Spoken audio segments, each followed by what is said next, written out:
Hello everyone and welcome to our new video. और जैसा कि आपको पता है कि हमने लास्ट वीडियो में इरेशनल नंबर जो है वो पढ़े थे, थोड़ा बहुत उन्हें रिप्रेजेंट करना सीखा था कि नंबर लाइन पर उनको रिप्रेजेंट किस तरीके से किया जा सकता है। और अब जो है हम एग्जाम्पल्स की तरफ चलते हैं जो कि एनसीईआरटी में यूज़ किए गए हैं। तो एनसीईआरटी की बुक में खोल लेता हूँ। ये है पेज नंबर 7 है एनसीईआरटी का, number system chapter number 1 class number 9th का। एग्जाम्पल नंबर है 3, locate root 2 on number line. So पहला एग्जाम्पल, लोकेट करना है रूट 2 को,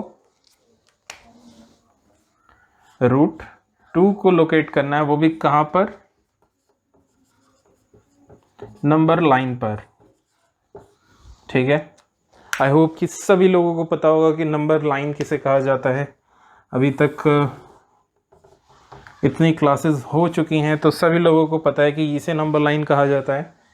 यहाँ माइनस इन्फिनिटी होगा, यहाँ प्लस इन्फिनिटी होगा। अभी हम एग्जाम्पल कर रहे हैं, ठीक है। यहाँ कहीं 0 होगा, यहाँ पॉजिटिव 1 मान लेते हैं, यहाँ 2 एंड 3 एंड सो ऑन। वैसे ही इस तरफ नेगेटिव 1 होगा। तो हमको निकालना है root 2। So what we are going to use, we are going to use Pythagoras theorem. आपको जब मैंने इससे पहले इस एक्सरसाइज की थ्योरी पढ़ाई तो उसमें मैंने बताया था कि हम किस तरीके से पाइथागोरस थ्योरम का यूज़ करने वाले हैं। चलिए देखते हैं। मान लेते हैं ये एक ट्राइंगल है जिसमें कि ये बेस है और ये आपको हाइट दी हुई है और आपको इसकी लेंथ निकालनी है। इसको मान लेते हैं हम x। तो x की वैल्यू क्या होगी, x इज इक्वल टू में स्क्वायर रूट ऑफ b का स्क्वायर प्लस में h का square. I am not going to explain कि ये कैसे आया, क्यों आया, क्योंकि बहुत सारे बच्चों को ये चीज़ें पता ही होंगी। तो इस तरीके से अभी हमें क्या निकालना है, रूट 2। हमारे पास क्या आना चाहिए, रूट 2। तो रूट 2 के लिए हम अगर रूट 2 के बाद रूट 3 आता है, रूट 4 आता है, तो रूट 2 की वैल्यू सबको ही पता है कि 1 से तो ज़्यादा होने वाली है और 2 से कम होने वाली है, क्योंकि 2 की वैल्यू क्या हो जाती है, रूट 4 के आसपास हो जाती है। ठीक है, आई होप कि सभी लोगों को पता होगा कि रूट 4 की वैल्यू प्लस माइनस 2 होती है। तो इसीलिए इन दोनों के बीच में ही आना है इसे। तो इसीलिए हम जो है वो बेस यहाँ पर मान लेते हैं। तो ये हो गई इसकी लेंथ 1। इस पर एक परपेंडिकुलर ड्रॉ करते हैं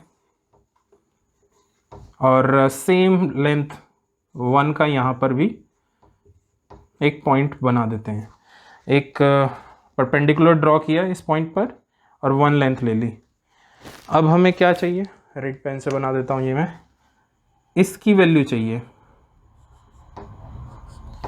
इस रेड लाइन की वैल्यू। इसकी वैल्यू के लिए क्या करेंगे, दिस का स्क्वायर प्लस दिस का स्क्वायर अंडर रूट में। सो इसे मान लेते हैं x मान लेते हैं, यहाँ पर सेम फॉर्मूला यूज़ करते हैं। स्क्वायर रूट ऑफ बेस कितना है हमारा, 1 है, प्लस में हाइट कितनी है, 1 है। तो x की वैल्यू क्या हो गई, 1 + 1 क्या होता है, 2।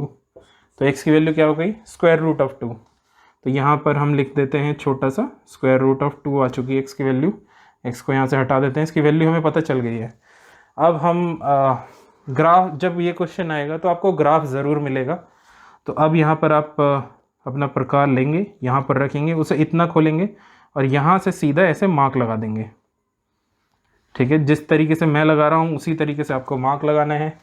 तो जब इस तरीके से मार्क लगा है तो जहाँ पर भी ये लाइन कटेगी, ये जो पॉइंट है, इस पॉइंट की वैल्यू होगी रूट 2, क्योंकि इसका 0 से डिस्टेंस जो होगा वो होने वाला है रूट 2।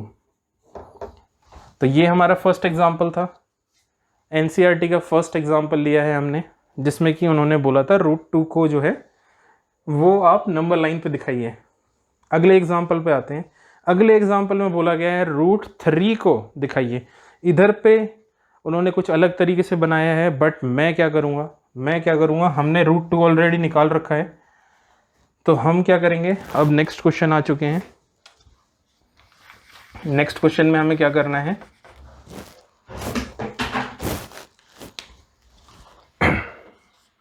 √3 को नंबर लाइन पर रिप्रेजेंट करना है।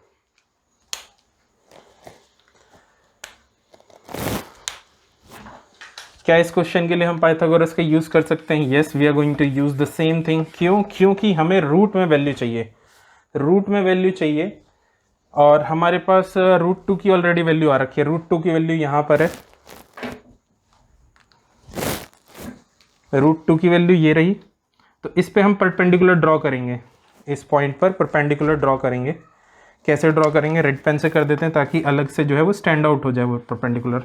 इस तरीके से ये स्ट्रेट बन नहीं रहा है, बट ये स्ट्रेट है, ठीक है। और सेम एक डिस्टेंस पे ऊपर मार्क लगाएंगे। अब हमें दोबारा से वही चीज़ लगानी है। इसकी वैल्यू √2 हो चुकी है। थोड़ा सा इसे क्लीन कर लेते हैं ताकि आप लोगों को जो बाकी चीज़ें हैं वो डिस्ट्रैक्ट ना करें। ये पहले हमने आर्क जो लगाई थी इसको भी हटा देते हैं, ठीक है। हमको इस बार ये चाहिए, ठीक है। तो इसकी वैल्यू निकालने के लिए क्या करेंगे, जब यहाँ पर आपको वैल्यू मिल रखी है √2, इसकी वैल्यू 1 है और इसकी वैल्यू √2 है, तो सेम फॉर्मूला लगाएंगे। x के अंदर वैल्यू रख देंगे, x is equal to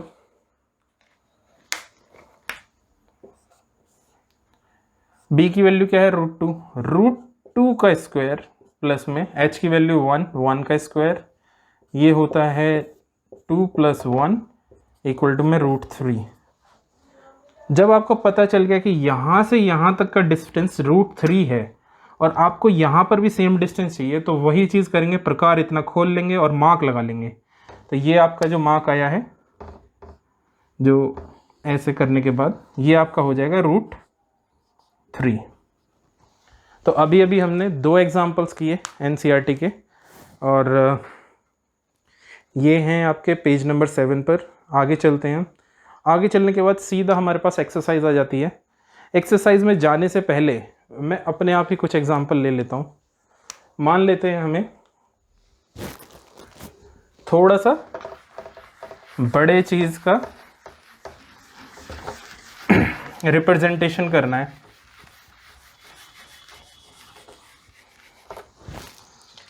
for example हम ले लेते हैं 10, √10। ये हमारे नंबर लाइन है। यहाँ पर 0 मैं इसलिए ले रहा हूँ ताकि रिप्रेजेंटेशन के लिए मेरे लिए ईजी हो जाए और आपको समझाना भी सही रहे। नेगेटिव नंबर लाइन इस तरफ कहीं बनी हुई है, जो कि मैंने अभी फ़िलहाल ड्रॉ नहीं करी है, just to explain you properly. As आप देख ही सकते हैं बोर्ड काफ़ी छोटा है। तो यहाँ कहीं 1 होगा, यहाँ 2 होगा, यहाँ 3 होगा, यहाँ 4 होगा, एंड 5 एंड सो ऑन। 5 थोड़ा सा एलियन टाइप का बन गया है एंड इन्फिनिटी तक जा रहा है। जैसे हमने किया था √3 के लिए हमने √2 की वैल्यू निकाली थी। तो जब हमारे पास कोई बड़ा टर्म आ जाता है तो हम देखते हैं कि इससे पहले कौन सा ऐसी टर्म थी जो कि परफेक्ट स्क्वायर बन रही थी। तो इससे पहले हमारा √9 था, जिसकी वैल्यू हो जाती है, √9 की वैल्यू आ जाती है +-3, ठीक है। So we are going to talk about positive things here. यहाँ पर हम केवल एंड केवल पॉजिटिव चीज़ों के बारे में बात करेंगे। तो अगर देखा जाए तो ये जो चीज़ है इसकी वैल्यू है √9, 3 को हम √9 भी लिख सकते हैं। तो जब हमें √9 मिल गया तो √10 निकालना कितना इजी है।